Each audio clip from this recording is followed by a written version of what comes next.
Racikan Berita 1. Ya, kembali jumpa lagi bersama saya, Dole Duance, ya, di channel yang sangat Anda sayangi, Anda tunggu-tunggu, yang khusus memang membahas tentang politik dan hukum. Dan rata-rata narasumber kita di sini adalah memang orang-orang politik, aktivis, dan akademisi. Ya, semua yang berhubungan dengan politik dan hukum akan kita liput. Tapi diawali dengan saya ucapkan Assalamualaikum warahmatullahi wabarakatuh. Waalaikumsalam warahmatullahi wabarakatuh. Waalaikumsalam warahmatullahi wabarakatuh. Dengar lagi suaranya bergema, dan itu adalah kakak saya. Ini tema yang kedua yang mungkin perlu kita ketahui. Saya selalu berkata bahwa kakak saya Asrul Harun ini, selain dia adalah sarjana hukum, dia juga adalah magister kenotarisan beliau ini. Ya, tapi ingat, beliau ini pernah juga menjadi mantan parlemen, anggota DPRD DKI Jakarta dari Golkar. Tapi sebelumnya ada lagi, dia juga adalah seorang aktivis. Nah, tentang aktivis, beliau ini di angkatan 66 seperti bertanjung memang rencananya memang menjatuhkan Pak Soekarno, ya kan?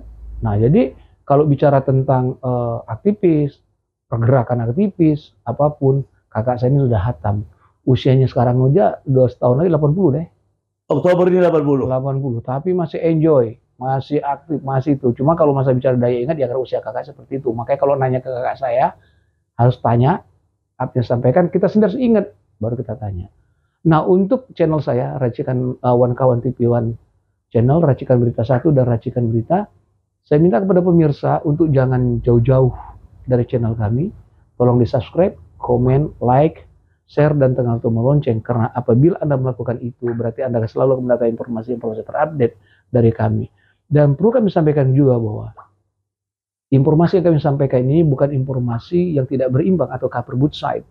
Tapi ini adalah informasi yang kami gali secara investigasi, ya. Jadi salah satu tugas wartawan itu adalah kerjanya sebagai investigasi. Nah, mengapa orang bilang bahwa kok wartawan mirip intelijen? Loh, iya, mirip, cuman beda pekerjaannya saja. Kenapa? Kalau intelijen mengamati dengan pandangan matanya dia, wartawan mengamati dengan pandangan matanya dia. Kalau kami menyebarkan berita itu berdasarkan kebutuhan berita, kalau intelijen harus memiliki hal yang sudah dilalui tahap yang berikutnya. Nah, untuk itu perlu kami sampaikan juga kepada pemirsa di rumah, ya. Untuk hari ini tema kami banyak. Yang pertama yang akan saya tanyakan kepada kakak saya ini, ya Asrul Harun SHMKN, adalah tentang beberapa hal. Yang pertama adalah usia dia masih muda, sekitar 10 tahunan.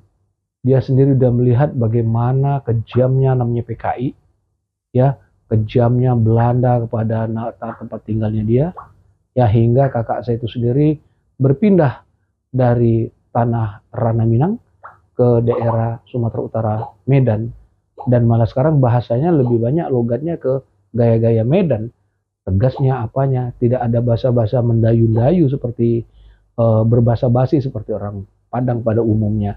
Nah, untuk itu saya akan tanyakan pada kakak saya langsung, orangnya langsung, ya, dan beliau sekarang masih aktif, dan dia adalah pustaka yang hilang, dan akan saya korek, kalau dia nyimpang dikit saya lurusin lagi. Nah, ini dia kakak saya, namanya Asrul. Assalamualaikum. Waalaikumsalam warahmatullahi wabarakatuh. Ya. Pemirsa yang budian, saya akan tanyakan kepada kakak saya gini. Sekitar tahun 66, ya kan, Asrul dengan beberapa aktivis itu memang sudah mulai bermusuhan dengan rezimnya Soekarno. Kenapa sih sampai segitunya? Kenapa? Karena pada saat zaman Soekarno di tahun 60-an itu, dari mulai tahun 55, menangnya PKI, pemilihan umum, partai yang nomor 4 di Indonesia. Jadilah dia aidit dirangkul oleh Soekarno. Di Medan pada saat itu, di lingkungan kecamatan kami di kota Medan, tempat saya tinggal, dekat rumah saya itu ada seorang ibu ketua Gerwani, namanya Ibu Siti Mariam, orang Padang. Yaitu dia ketua Gerwani Di Medan. di Medan. Yaitu anaknya Bustanul Arifin. Ibunya Bustanul Arifin. Ibu dari Bustanul Arifin. Oh, orang tuanya Bustanul Arifin. Oh. Yang melarikan ke Jakarta ini kawan saya itu juga yang saya ceritakan tadi, yang sudah meninggal 2 tahun yang lalu, 2 bulan yang lalu. Ajudannya, orang kesayangan Pak Benny Intel. Kawan saya, sahabat saya yang bawa larinya ke Jakarta ini. Jadi di tahun 55, umur saya 10 tahun. Ibunya ini menjual tanah perkebunan PTP di Tanjung Merawa. Terkecohlah orang-orang Minang yang ada di sekitar kecamatan Kota Maksum 2 dan 3. Beli tanah sama dia, murah. Ibu saya beli pula 5.000 meter. Hari Minggu kita pergilah ke Tanjung Merawa. Naik bus, bawa golok, bawa parang, bawa tali, meteran. Patok-patoklah tanah perkebunan tembakau. Terkenal ke perkebunan tembakau di Medan itu. Tembakau Deli di Tanjung Merawa. Sampai sekarang? Sesudah kami patok-patok, siang habis selesai makan, istirahat, datanglah polisi nangkap kami. Saya berdua dengan ibu saya. Adik nenek saya juga dengan anak-anaknya. Yang ada adik ibu saya sepupu juga ada angkatan laut tapi tugas di Belawan. Pejuang dari tahun 45 dia. Digiringlah kami ke kantor Polsek Tanjung Merawa. Diproseslah secara hukum di sana. Atas tuduhan? Perampokan tanah. Oh. Tuduhan menyerobot tanah negara. Itu kan PTP itu kan perkebunan negara. Perkebunan Belanda diambil alih oleh negara. Ya, setelah merdeka. Setelah merdeka 1 Januari 1950. Penyerahan kedaulatan, seluruh aset-aset Belanda diserahkan kepada pemerintah Indonesia. Ya.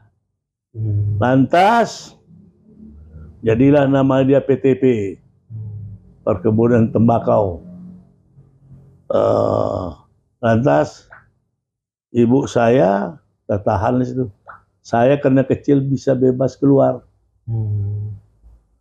Dari Medan ke Belawan itu 27 km. Dari Tanjung Merawa ke Medan ada kira-kira 10 atau 15 km. Naik oplet masih bisa naik oplet lah saya. Ke Sentral Pasar. Dari Sentral Pasar saya pergi ke Belawan naik bus. Saya lapor sama om saya. Om, orang tua om, mak ditahan di kantor. Saya ceritain ibu saya ini. Kaget dia, pakaian dinas, pergilah naik gas ke Tanjung Merawa. Dia datang ke kepala polisi, ini mak saya mana? Tolong dikeluarin. Ini kakak saya keluarin. Karena dia pakai militer. Mak saya sudah ditipu, uangnya sudah di ini, dia musitan. Tolong dikeluarin. Dia korban penipuan oleh ketua Gerwani. Oh, itu sejarahnya. Jadi kan jahat nih Gerwani. Keluar kita, ibu saya keluar. Disitulah saya tahu apa yang PKI, apa yang Gerwani, apa yang Pemuda Rakyat. Pada tahun 56 kalau nggak salah, 55 pemilihan umum. Sekolah-sekolah tahulah apa sejarah itu PKI. PKI ini sama rata, sama rasa, anak orang, anak dia, tanah orang, tanah dia, tambah lagi kalau orang bilang bini orang, bini dia. Ya. Terus apa PKI? Dia tidak punya agama, nggak ada yang ditakutin. Dia itu menghalalkan segala cara. Sedangkan saya belajar agama, ada madrasah di belakang sekolah saya. Kita takut, kita hidup bakal mati. Mati kita nanti pertanggungjawabkan. Kalau orang PKI kan nggak mau dia belajar agama. Kalau orang komunis kan nggak mau dia belajar agama, dia nggak percaya. Ngapain? Betul. Ini yang membuatnya. Jadi kalau ada orang merasa takut, orang beragama, karena mati minta dipertanggungjawabkan atas perbuatannya. Itulah saya nggak suka dengan orang komunis. Perilaku orang serakah itu bermental komunis. Orang yang nggak sembahyang, tukang ngadu domba, itu pokoknya yang jelek-jelek itu komunis semuanya.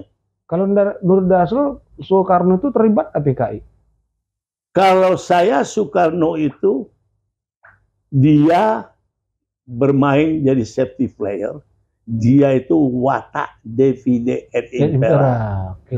Diadu komunis dengan agama. Mengapa? Dengan saya katakan terlibat secara apa namanya, secara all out tidak.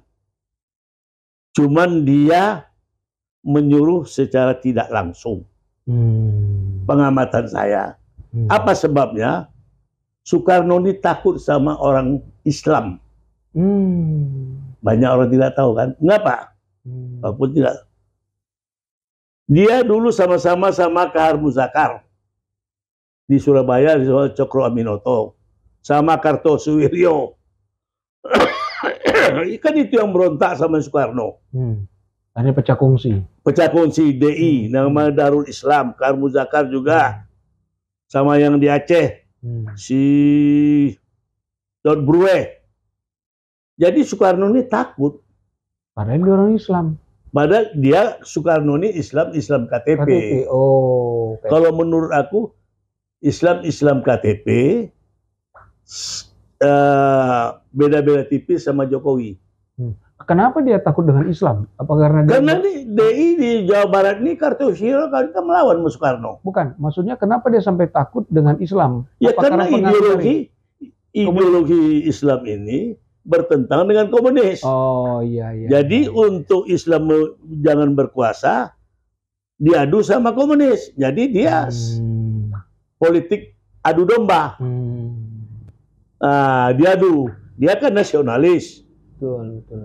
Ada Masumi, ada NU.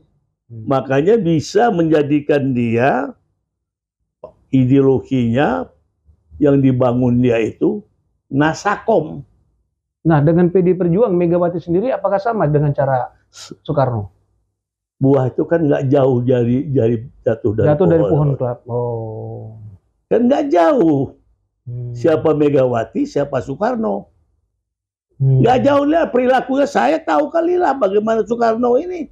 Saya mengikutin. Jadi Megawati ini dengan BPIP aja yang dia buat. Tahu BPIP nggak? Tahu, badan pengamalan ideologi Pancasila. Dari 7 diperas menjadi 3. 3 diperas jadi 1. 1 apa? Gotong royong. Siapa yang membiayai BPIP ini? Sampai sekarang kan nggak jelas. Aku tahu. Itu keterangan si Mahfud sendiri. Junior aku tuh ketua hariannya, si Yudi Profesor. Mundurkan di Yud, kenapa kau keluar dari BPIP? Kau kan ketua harian. Ngapain kau bang jadi ketua BPIP? Coba abang pikirlah. Megawati 7 diperas jadi 3 diperas jadi 1 apa gotong royong. Jadi Tuhan itu ditiadakan. Agama itu cenderung mau dihapus. Terus di mana uangnya? Belum terima honor banget. Ribut. Akhirnya Mahfud ditanya, iya, belum ada di APBN anggaran. Siapa yang membiayain orang-orang BPIP ini? Siapa dah? Sinarmas, 100 juta satu orang. Tanya Mahfud. Atau tidak, itu jejak digital ada. Saya lihat tuh di televisi. Dapat satu orang 100 juta. Dari Sinarmas? Sinarmas. Wah, gila. Sekarang saya bongkar, banyak orang lupa. Omnibus Law, Mahfud juga biang keroknya. Aku katakan di sini. Apa buktinya? Buktinya, dia sosialisasi ke kampus. Aku pernah kasih komentar di sini YouTube tentang Mahfud. Dia sosialisasi, nggak begitu. Diajak mahasiswa yang baru-baru jadi mahasiswa fakultas hukum. Dia diskusi di Universitas Andalas, di mana sosialisasi. Manalah mengerti anak baru. Kalau mau itu diskusi, taruhlah mahasiswa yang mau tamat. Baru kasih bahannya, baru diskusikan. Bukan mahasiswa baru belajar. Bukan mahasiswa baru belajar. Aku lihat, ini bangsat juga Mahfud ini, gue bilang. Oh, anak mahasiswa mana ngerti. Dicecer Mahfud kan. Itulah Mahfud. Karena dia piaraan Jokowi. Tapi Mahfud bukan PKI kan? Mahfud bukan. Oh, tapi pikirannya PKI. Pikirannya Yang PKI. ya karena pikirannya apa duit. Semua itu duit. Iya. Orang dekat si Jokowi sama cukong-cukongnya itu kan duit. Jadi BPIP itu jelas dari pernyataan Yakub bahwa pernyataan Mahfud bahwa yang ngedanain perseorang 100 juta dari Sinarmas. Sinarmas. Jelas. Aku bisa pertanggungjawabkan kalau jejak digital di televisi dan ngomong. Oke. Nah sekarang gini, kembali lagi ke masalah Soekarno dan Megawati. Ya. Nah, Asrul kan tahu dia suaminya Topik Kemas. Ya. Megawati. Nah, sejauh apa Asrul kenal dengan Topik Kemas? Saya kenal Topik Kemas sewaktu dia akan jadi datuk di Sumatera Barat. Ketua penyelenggaranya Gubernur Sumatera Barat, kenalan aku dari aku kecil di Medan. Namanya Zainal Bakar, orang Pariaman. Jadi aku diminta datang untuk Jakarta, keundang sama kasih. Diundang karena dalam rangka apa?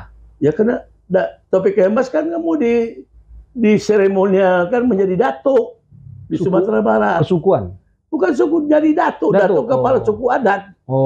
Sukunya si Kumbang. Maksud saya itu. Ke sukunya Topik Kemas sama aku. Si Kumbang juga. Nah, kami itu Kumbang itu sangat dekat dan kuat kekerabatannya. Bersaudara. Sampai sekarang. Sampai sekarang tidak boleh kawin sesama suku Kumbang kalau orang Minang. Nah, masalah Topik Kemas dengan Megawati tadi? Nah, aku melihat si Panda ada tuh. Podcastnya si Panda. Panda itu karena aku dari SMP sampai SMA. Panda podcast ditanya orang bagaimana Topik Kemas dengan Jokowi ini, Pak Panda. Apa Pak Topik Kemas welcome dia dicalonkan jadi presiden? Panda ngomong, kalau perlu telepon Panda. Ini, Pik, kata si Panda ini sama Topik Kemas. Kau setuju nggak Jokowi dicalonkan sama ketum? Megawati itu. Megawati sama ketum gitu. Dia kan kenalnya dekatnya sama Topik Kemas, si Panda ditahan di RTM, Topik Kemas ditahan di RTM dulu. Sejarahnya seperti itu. Nah, pernah cerita sama aku. Lalu kata Topik? Jokowi ini kau lihatlah matanya. Dia ini aus kekuasaan. Dan menghalalkan segala cara. Nggak bisa dipercaya. Ternyata terbukti. Ya sekarang terbukti. Terus kau tukang ramal juga, Fik ya. Kau lihatlah itu matanya Jokowi itu, katanya. Jadi aku tahu orang ini berbahaya. Terus istri kau, itu Landa, katanya. Jadi istrinya ini Megawati ini yang istilahnya falling love dengan Jokowi. Yang suka dia jatuh cinta. Iya, jatuh cinta. Karena kesederhanaannya dia, orang dari proletar, tepi sungai, di PDIP itu bermacam faksi. Faksi anak turunan PKI, faksinya Marhen, PDIP, nasionalis, faksinya agama, faksinya Partai Independen, yaitu dulu Marhaen. Bukan Partai Masuk. Marhaen itu, satu lagi IPKI. IPKI juga masuk Ikatan Pendukung Kemerdekaan Indonesia. GMNI. GMNI itu ormas. Ah. GMNI itu ormas. Itu partai-partai itu yang dilebur partai Kristen masuk ke situ gabung. Nah, itulah faksinya. Anak turunan dari PKI sangat dominan kuat di partai PDIP. Megawati melihat ke situ, makanya Dr. Ciptaning dapatlah kedudukan sebagai ketua. Dialah merekrut orang-orangnya, termasuk si Oneng itu juga. Ya, Dia Pitaloka. Dia Pitaloka. Jadi itulah yang mensosialisasikan sehingga masyarakat yang bodoh bisa direkrut untuk menjadi PDIP. Nurut Dasrul, Megawati tahu nggak kalau sebelum dia kebongkar ya, sebelum Jokowi kebongkar kalau dia itu anaknya Niti Harjo ya, maksudnya tahu nggak bahwa dia itu anak PKI, anak turun PKI? Nurut Dasrul ya. Kalau menurut saya, kalaupun tahu dia, kalaupun dia tutup kuping. Karena Megawati ini orangnya egois. Apa egoisnya? Yang dia perlukan massa anggota PDI. Bisa merajain banyak dapat kursi di parlemen. Dan terbukti. Makanya disebut Partai Wong Cilik. Tapi pikirannya kapitalis. Banyak yang korupsi di situ. Ya. Makanya motonya Wong Cilik. Jadi orang susah. Aku udah jelas tuh pikiran aku. Mbak, ini jago, ini partai orang susah kan banyak. Ini anak-anak turunan PKI. Yang mempengaruhi Megawati. Okay. Kita kan cari masa, Mbak. Bu, ini kita pakai. Dan satu lagi, orang-orang miskin ini kan pendidikannya kan kurang. Kan bisa kita atur. Kalau kita kan berpendidikan yang ketua-ketua ini. Ya melogis lah. Jadi akal. kita bisa atur orang-orang ini. Iya, masuk akal itu. Ngono yang ngono. Yang penting yang penting duit. Yang penting duit. Dasrul dengan Nababan, dengan Taufik dekat semua nggak? Kalau Taufik sekedar dekat, kenal. Tapi Nababan, maki-makian aja. Itulah kalau kita orang Padang, orang Medan, memaki orang itu tanda dekat. Anjing, mana kau? Oh, tahun berapa dekat teman? Masih Panda. Panda.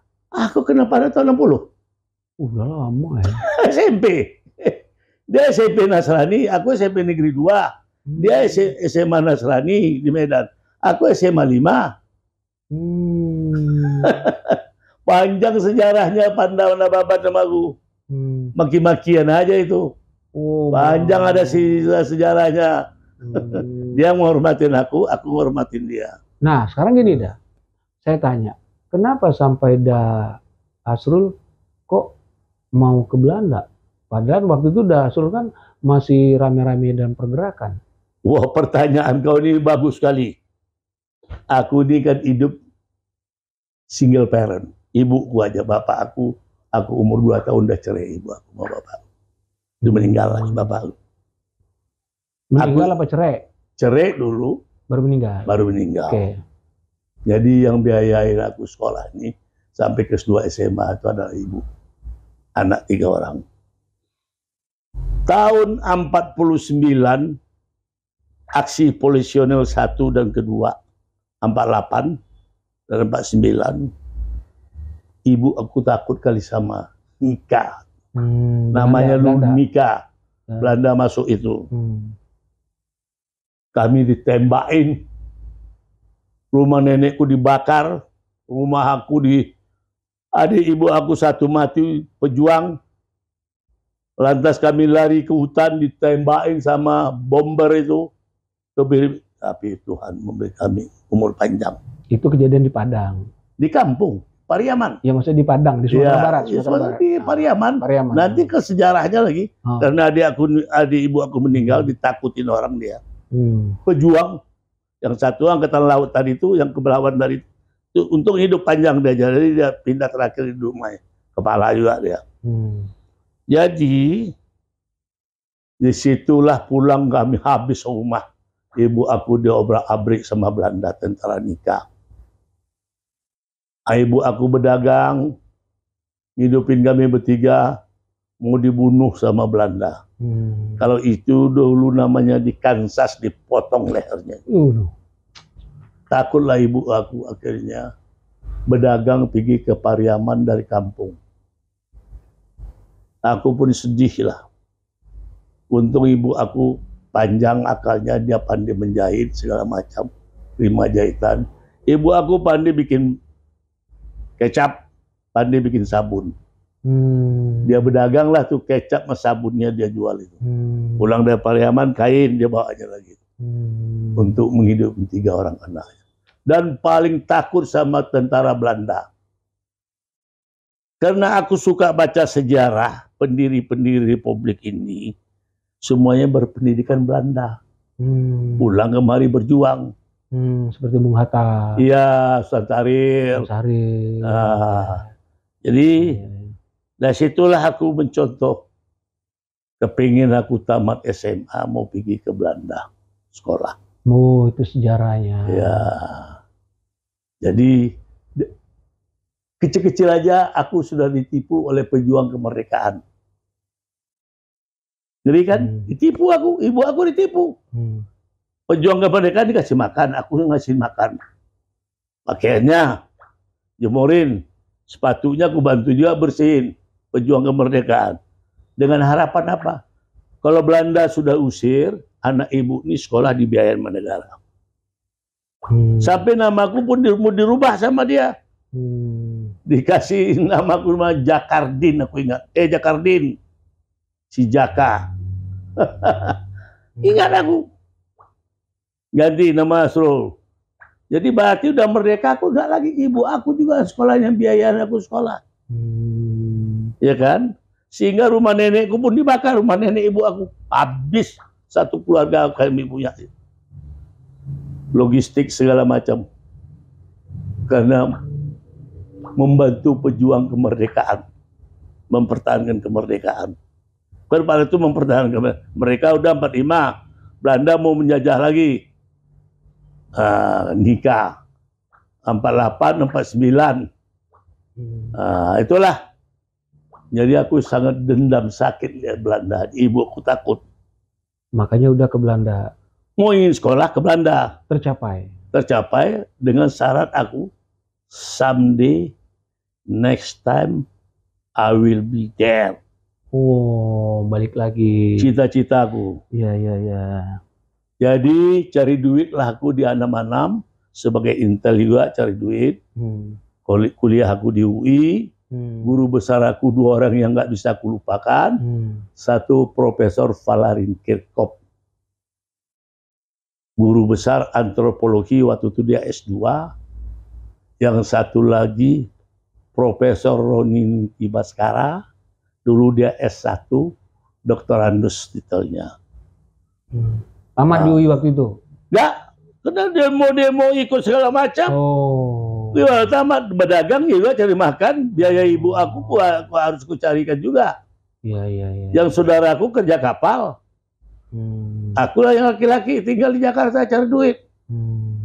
Gimana ibu aku makan sama kakak aku perempuan. Tiap minggu untunglah aku jadi tukang catut. Berkat doa ibu aku rezeki, aku tiap hari dapat duit. Minimal 500.000. Waktu zaman itu? Zaman itu. Udah berapa miliar itu? 500.000 tiket pesawat terbang waktu itu Elektra ke Jakarta ke Medan 455.000. Jadi aku itu kalau ke Medan itu orang ke Medan, ke Padang, Surabaya itu 100% aja bayar. Kalau aku punya kawan mau oke tiketnya itu sama aku bayar. Apalagi Cina bayar kadang-kadang 1 juta bayar sama aku. Jadi satu hari aku minimal tuh dapat duit 500.000. Dari uang itulah uang tiket itu berangkat. Kumpulin dulu. Dari sebelum devaluasi. Sebelum devaluasi. Dari devaluasi kan nggak ada lagi yang takutnya di pesawat mahal tiket. Berdagang lah aku udah punya modal. Berdagang aku sambil demonstrasi juga. Oh, kayaknya yang gini contoh deh, sambil berdagang, ada penghasilan, lalu demonstrasi. Kalau sekarang sepertinya dia demonstrasi, pulang ke rumah nggak ada nasi. Beda. Aku ngasih kawan-kawan makan. Aduh, masuk penjara nangis. Aduh, ya. Nyerang istana, nyerang Subandrio, Haji Peking, aku maju. Ya kan? Nurunin Soekarno, apa yang teringat? Tuntutan Trikora. Bubarkan kabinet di Wikora, bubarkan PKI, turunkan harga. Itu tuntutan dia bertiga tuh. Dan itu terkenal sampai sekarang, Trikora. Ya, kalau tidak ada Soeharto, mungkin aku tidak mungkin bisa ke Eropa. Dulu orang hanya ke sekolah ke Ceko dan ke Moskow. Ya, karena negara komunis. Ya, komunis. Ya. Nah, kawan aku, anak tokoh Marhen di Medan itu, yang bernama Ani Idrus, suaminya Haji Muhammad Said, ketua PNI Kota Medan, anaknya sekolah ke Jerman Timur. Sidaya kawannya aku, Tribuana Said, itu kawan aku, abangnya menantu Bebdiah, Indra Buana, ya, dia Tribuana, Indra Buana abangnya. Oh, nyampe di Belanda, apa yang udah kerjakan? Nyampe aku di Belanda, aku pertama daftar, terima aku sekolah, diterima di Vrije Universiteit, Fakultas Sosiologi. Ambil jurusannya, pertama tuh aku ke Jerman dulu, tahun Januari tahun 70. Tahun 72 baru aku masuk ke Belanda, bolak-balik aku ngurus, selidikin persyaratan semuanya. Langsung aku menghadap ke dekannya Fakultas Sosiologi di Vrije Universiteit, lulus testing aku, lulus ujian. Di sini kuliah bayar 200, kemudian 1 semester. Mengapa Anda mau kuliah di sini bayar, sedangkan di Jerman Anda tidak bayar uang kuliah? Ya, tahulah bangsa aku tukang, kalau istilah Medannya tukang angkat, istilahnya bahasa istilah Medan Rasul, tukang sulo juga, Prof. Belanda ini kan ahli sosiologi. Jerman mana ada koloninya. Makanya aku belajarlah di sini. Kalian ini ahli sosiologi. Negara kalian ini kecil sebesar Jawa Barat, aku bilang, tapi bisa menjajah Indonesia yang luasnya dari pantai timur Amerika sampai pantai barat sampai pantai timur. Dari Moskow sampai ke Dublin, aku bilang, luasnya Indonesia itu. Bisa kalian jajah. Berarti kalian tahu apa yang kalian pelajarin. Watak-watak bangsa Indonesia ini, suku-suku ini. Itu saya mau belajar kemari, aku bilang. Taman? Tahun, taman nggak? Nggak, 2 tahun aja aku. Kenapa nggak ditamatin? Ya, umur aku udah berapa pada saat itu, ini 27 kan. Umur 27 aku harus pulang. Aku sering muamadir. Aku lihat kawan aku udah mau maju, udah berduit di sini. Ya kan? Tamat aku paling 30, cari kerja lagi aku. Nah, lalu kan udah kan balik ke UI lagi kan? Balik ke UI itu lagi, itu kan ibu aku yang manggil aku. Oh, yang ngambil kriminolog ya? Dulu jatuh nama-namaku di UI kriminolog. Oh, adigium kriminolog sendiri udah masih ingat? Masih. Oh, gimana? Setiap perbuatan kriminal sengaja, tidak sengaja meninggalkan bekas. Oh. Lambat atau cepat akan terungkap. Itu adigiumnya. Adigium. Ya, Susnodo aja kan waktu kasus Pina Cirebon kan itu yang diceritakannya itu. Ya. Itu yang tidak dijelaskan oleh polisi kepada penyidik-penyidiknya. Lambat atau cepat akan terungkap tergantung kepada si kontrol. Si kontrol itu bukan jelek ya, tapi situasi, kondisi, dan toleransi. Ya, aku tanya, Pak Roni, apa artinya kok si kontrol, Pak? Cocok Anda jadi pengacara. Kritis. Sebut, oh itu artinya, Pak. Dari situlah juga aku takut berbuat hal-hal yang jelek. Pasti bakal ketahuan. Ditambah lagi, aku sekolah di Jogja tahun 63 SMA, yang becik ke titik olo ketoro itu. Kebenaran itu Waktu aku sekolah di Jogja. Oh. Aku 3 tahun tuh SMA 5 sekolah. Masya Allah. Pindah-pindah. Bayangin SMP 4 tahun tambah sekolah. Ya ada lagi tambah sekolah. Aku tetap harus sekolah. Lalu yang kuliah yang tamat yang mana? Yang di Jakarta ini lah tahun 77. Aku satu angkatan lagi sama Jimli. Kuliah lagi aku. SH? Ya, enggak, ngambil fakultas hukum. Iya, fakultas hukum. Iya, di Rawamangun. Rawamangun. 77 sama aku sama Jimli Asriki itu. Karena rumah aku belum lunas, aku cari duit aja dulu. Wah, rezeki itu terbuka terus. Ah, ini fakultas hukum nggak bakal bubar. Cari duit, lunas. Mikir lagi, aku belum punya kantor. Cari duit juga loh, cari duit juga. Lantas, kuliahku tahun 83. Selesai. Aku berhenti. Oh, berhenti. Aku hanya donator aja. Donatornya bayar jawab kuliah. Yang orang yang aku kuliahin selesai. Bisa kerja di bank, anak buahku. Tapi aku enggak, kesuran. Nantilah ini bakal nggak bubar. Tahun 94 ibu aku panggil. Suruh balik. Bro, sini kau. Apa, Bu? Kau udah punya rumah, udah lunas. Punya kantor 4 lantai, udah pergi aku. Udah kau bawa aku keliling Eropa.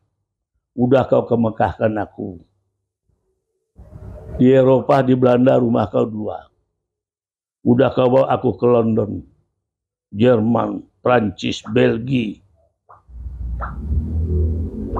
Kuliahlah kau balik.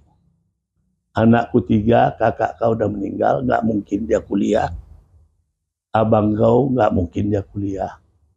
Tahu aku dia nggak tamat SMA, nggak tamat pula SMP.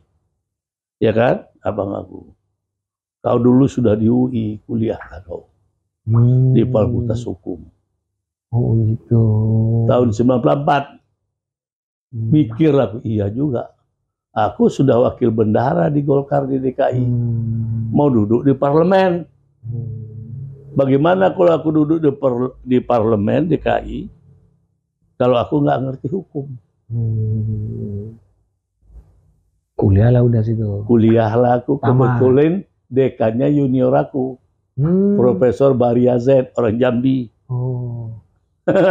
Oh, senang aku bang. Abang bilang, udah ikut aja testing bang. Senang aku. Lulus. Ketemu lagi Muhyar Yara, ketua GBNI. Wah, senang aku bang, abang kuliah bang sini bang ya. Sini banyak yang senior junior aku tuh senang. Sudah pada lulus semua, sudah punya jabatan semua ada ya. Ya, aku kuliah. Apa yang bahagianya aku di UI itu kuliah. Masuklah adik aku junior aku ini ketua GMNI, Muhyar Yara, pengacara dia, dosen, asistennya Profesor Harun Al-Rashid, bapaknya si Refli Harun, mengajar lembaga kepresidenan. Enggak, sebentar, kalau sepengetahuan saya Harun Al-Rashid itu bukan bapaknya Refli. Saya udah tanya waktu itu. Oh, bukan ya? Bukan. Memang banyak orang nanya tentang itu. Jadi agak diluruskan bahwa Refli Harun nggak ada hubungannya dengan Harun Al-Rashid. Oh ya, baguslah. Kalau terang, semoga saya juga salah. Untunglah kau nasihatin, kau kasih koreksi. Iya, saya tanya. Bukan. Nggak ada hubungan. Ya, si Muhyar ini asisten dia. Waktu aku lagi sedang kuliah, dia masuk ganti Pak Harun. Kejut dia. Itulah kalau kita sudah senior. Mohon maaf, selamat sore bapak-bapak, ibu-ibu. Saya senang sekali pada hari ini. Saya ketemu senior saya yang perokok berat sama dengan saya. Untuk menghormatin senior saya ini, saya izinkan dia di kelas ini boleh merokok. Kalau semua saya perbolehkan, ini jadi asap rokok, nanti nggak bisa kita belajar. Tapi Bang Asrul mau kuliah di sini, hak otoritas saya perkenan dia merokok, saya menghormatin dia. Itu rasa kita dihormat sama berokok. Yang lain kawan-kawan bingung tuh ya. Masuk lagi belajar lagi, Widya Stanto di Ramayana sama-sama sama aku dulu tahun 77. Oh, kaget lagi deh. Tapi kan kita komitmen. Kau udah tamat lapor sama aku. Sekarang kau ngajar 2 di sini, kau bos di Ramayana, aku bilang. Kaget aku lihat kau. Kan aku bilang, Rul, kau kalau mau kuliah lagi nanti di UI lagi ya. Oh iyalah, aku kalau nggak di UI nggak mau aku. Ini cita-cita aku di UI. Closing statement dah. Ini kan banyak udah cerita sangat menarik. Dan jujur aja ini saya kupas-kupas terus, ini bisa 1 jam, 2 jam malah. Ini menarik bener dah sejarah udah ini. Sekarang aja udah hampir 39, hampir 40 menit durasi kita dan panjang. Yang saya mau minta dari sejarah udah Asrul ngomong tentang sebagai orang tua yang single parent, yang menghidupi dengan 3 anak, ya kan berjuang, ibunya udah itu dikasih kepandaian oleh Allah, pandai membuat sabun, pandai membuat kecap, lalu pandai menjahit. Nah, pesan udah sebagai anak yang sangat menghormati orang tua perempuan khususnya. Dan jangan sampai nangis nih, udahnya. Apa pesan udah kepada orang anak-anak yang sekarang masih memiliki orang tua perempuan? Closing statement. Ya, dari pengalaman saya dan pengalaman ibu saya yang saya ikutin, bagi janda-janda wanita anak bangsa Indonesia harus hidup ini mempunyai kepandaian. Kita itu tidak selalu abadi suami istri sampai mati. Amin. Bisa berpisah hidup, bisa berpisah mati.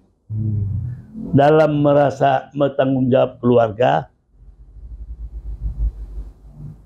yang menjadi tanggung jawab besar itu adalah seorang ibu. Muliakanlah, hormatinlah ibumu. Doakanlah ibumu. Dan ibu itu tidak akan lupa mendoakan anaknya sepanjang jalan. Karena apa? Aku merasa didoakan oleh ibu aku. Dari mulai kelas 2 SMA, aku tidak pernah minta uang untuk biaya sekolah hidup di tanah Jawa ini. Sampai aku tamat dan sampai aku bisa mencari uang. Hanya doanya itulah yang mendoakan aku terlindung, diberkahin oleh Tuhan, aku mendapat rezeki, sehingga aku bisa berbagi. Sehingga pesannya kepadaku semasa hidupnya, Asrul, aku minta kepadamu, bantulah orang sebisa kamu bantu, jangan memaksakan diri. Memaksakan diri. Habis itu, apa dia bilang? Aku minta kepadamu, janganlah kamu di hari tua meminta kepada temanmu dan saudaramu. Kalau bisa kamu di hari tua memberi. Karena memberi itu mulia. Apalagi diulas lagi, enggak penuh ke atas, penuh ke bawah. Itu aku dari mulai SMP dan diajarin. Mungkin kau nggak ngerti. Udah ceritain. Nggak penuh ke atas, penuh ke bawah. Nah itu catatan terakhir. Baik pemirsa. Jadi insya Allah aku sampai sekarang kalau aku memberi orang bantuan disampaikan Tuhan juga. Amin ya Allah. Saya terus dah ya. Jadi jangan bagi wanita cengeng. Iya. Baru 2-1 udah bingung dia. Ya baik pemirsa. Hari ini omongan kami ini berdua kakak saya ini hampir 1 jam. Jadi hampir 2 jam kami ngobrol dengan 2 tema. Tapi ada satu hal yang sangat menarik adalah bagaimana kakak saya ini sangat menghormati orang tua dia. Itulah ya. Aku dapat ilmu itu dari siapa? Dari siapa? Jihad. Aku jihad mendengar amanah ibu aku. Itulah termasuk jihad. Kata Profesor Daud ahli hukum Islam. Aku pegang teguh amanah ibu aku itu. Ya. Sedih. Jadi Asrul ini sangat komitmen dan sangat menghormati orang tuanya. Terima kasih sudah menyaksikan kami. Doakan kakak saya, ya, Asrul Harun SH MKN. Semoga dia sehat, dia punya umur dan selalu dia berbaik. Assalamualaikum warahmatullahi wabarakatuh. Waalaikumsalam.